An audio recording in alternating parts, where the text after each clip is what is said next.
Hi, this is John. Welcome back.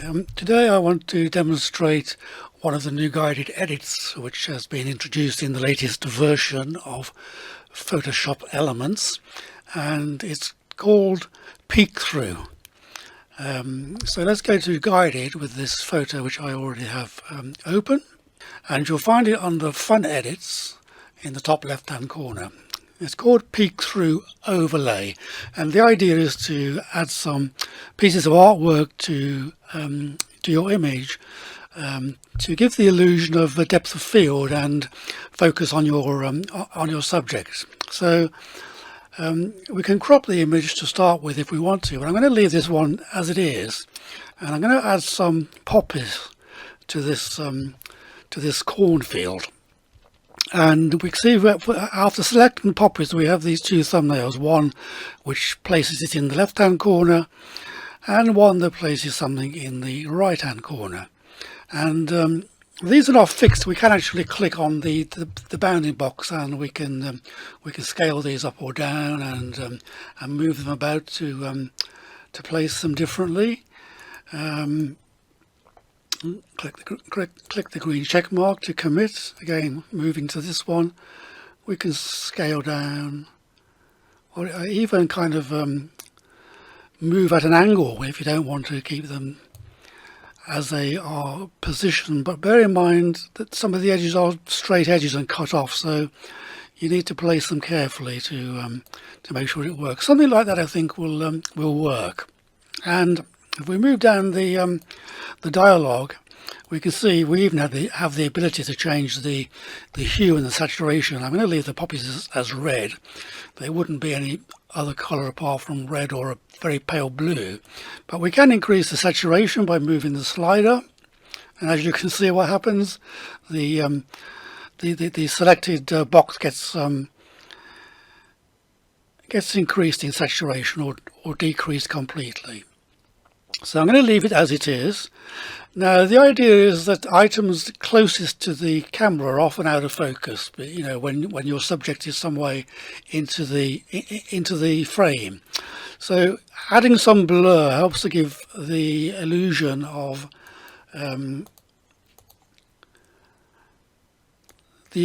depth of field. So you can give it as much or as little as you like. I think that will do for this this particular photo, and then we can add a vignette if we want to. Just one click, and you can see that places the vignette. We can adjust the opacity to give a kind of a more subtle effect, something like that, and you can see it just darkens the edges of the photo and helps to almost shine a spotlight on your subject. So that's the first example. If I can click next and then choose to save. Always save with a different file name so that you don't overwrite your original. So let's have a look at another example. So here I have a cute photograph of a Shetland sheepdog puppy, and I'm going to actually start this one by using the crop tool which is built in, and we can just move in the edges. Do it by eye. I'm just kind of making this one into more of a square, but with him positioned towards the left, so that so we're using these kind of rule of thirds guideline. I don't like photos with things dead in the center, but it's just a personal choice. So I'm clicking the green check mark, and let's see what we can add to this this photograph. I'm going to choose these pink flowers because we have some little pink flowers which are out of focus, and we have some leaves which are in focus together with the dandelions. So if I add these these flowers to the photo, and again I'm going to kind of move these around a little bit so that they blend in with the existing photograph. Keep the dandelion poking through. And I think something like that, just click on the hand tool to get rid of the bounding boxes. I think something like that looks quite good. And I'm not going to blur these pieces of art because the other flowers and leaves of the plants are in focus. So I'm going to leave that as it is. So just scrolling down to the bottom, I can add a vignette, I think, and again, a little bit dark, so I'm going to back off the opacity just to decrease it. And I think something like that is fine. So again, I'm going to click Next and Save. This next example is a photo of the Grand Canyon, the Mule Train, which goes up and down to the Colorado River.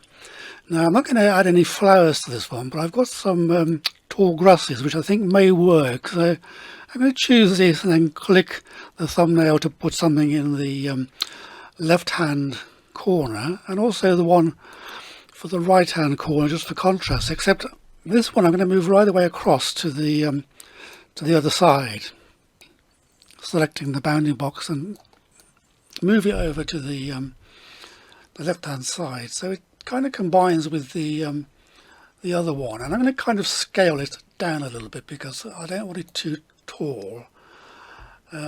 Something like that I think will work. Just click on the hand tool to remove the bounding box, and I'm going to just add a touch of blur to this one, not too much, because the grasses are quite fine, and I think something like that will work fine.